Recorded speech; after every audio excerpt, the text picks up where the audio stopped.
Breaking news: hot and humid weather. The air is heavy and oppressive on a hot day. The sun beats down relentlessly, and the humidity compounds the feeling of being baked. Many people like to spend their time outside. However, there are some dangers that come with spending time in the sun. One of the most common dangers is heat stroke.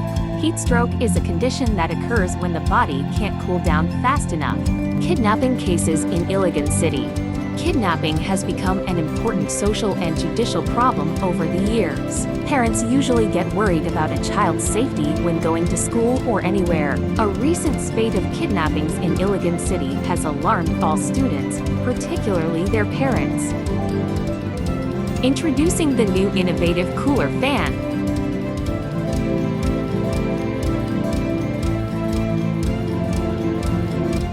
Who doesn't want to feel good all day? Alarm system is a button that can send notifications to your trusted person that will tell them that you are in danger and will provide a location. It has earphones that will function on a Bluetooth system. SYSMIC Cooler, a multi-purpose neck fan with alarm system and music provider.